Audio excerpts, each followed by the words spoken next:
Okay, so this is the Maryland Teacher Technology Standards 1, 2, and 3, and this one is specifically going to be for students. So everything that we're talking about today is going to be aimed towards students.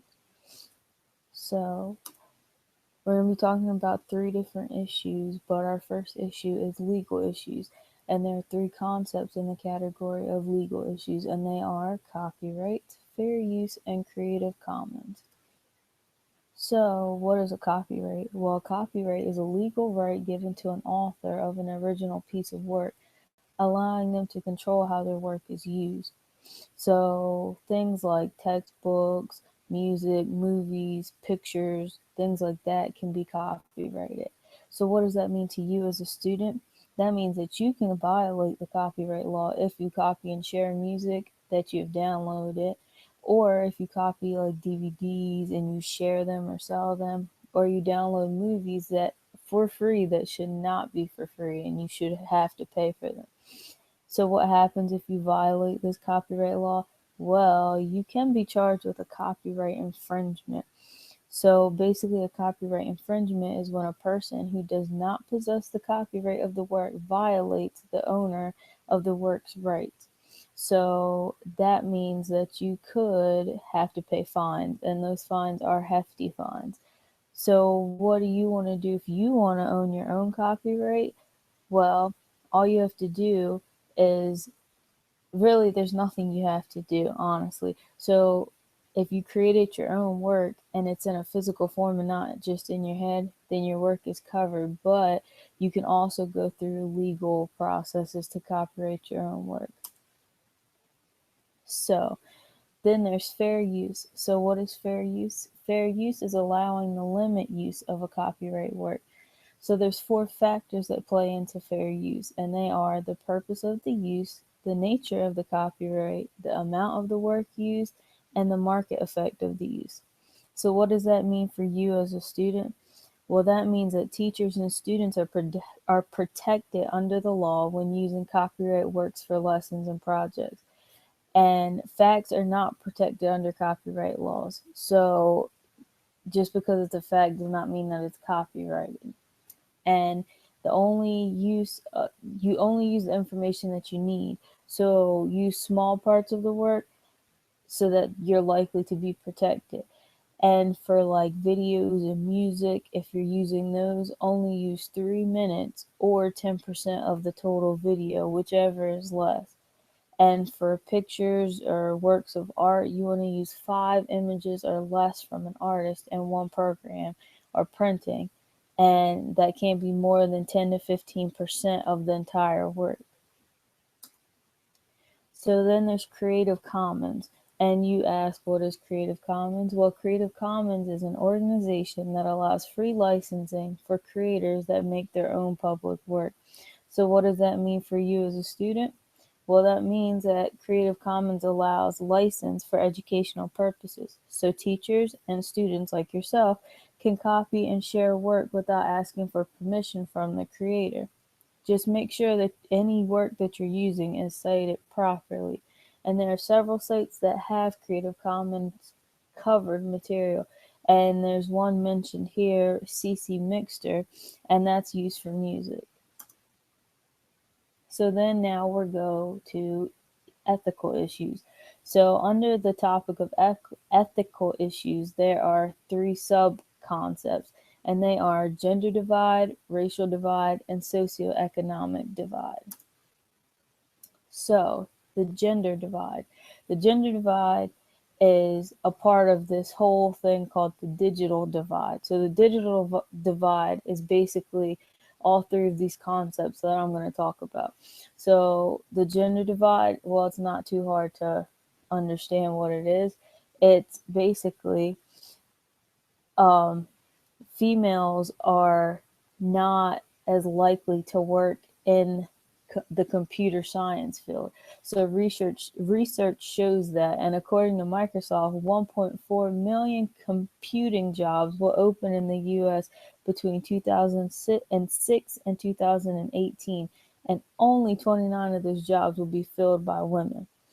So there's organizations like code.org, which offer online courses that introduce females to and encourage females to be more involved with technology so that they can obtain a job in the computer science field. So, what does that mean to you as a student, and what can you do? Well, if you're female, you can start to take more computer science courses.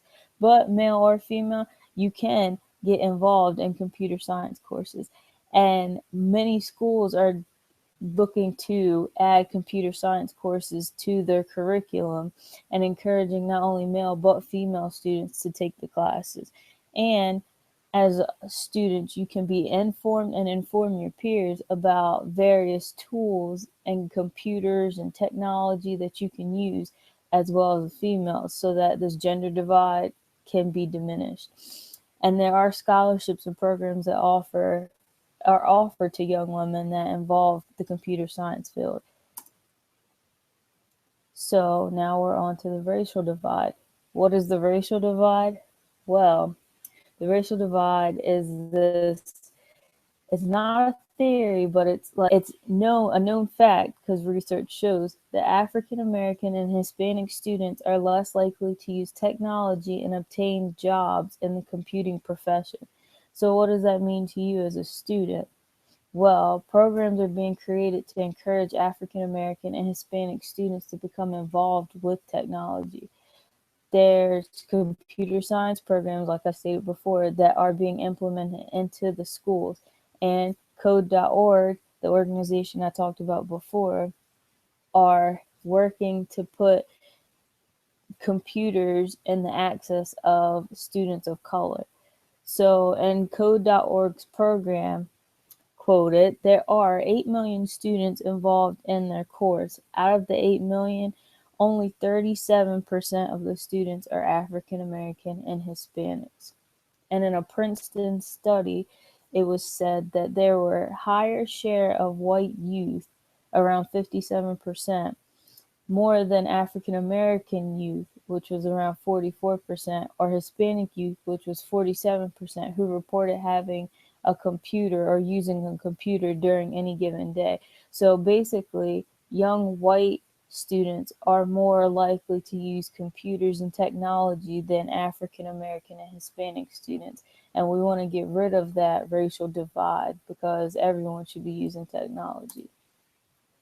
So the socioeconomic divide, well, that's basically students who have the disadvantage for equality of using technology. So across the country, more than 10 million students lack digital access at home.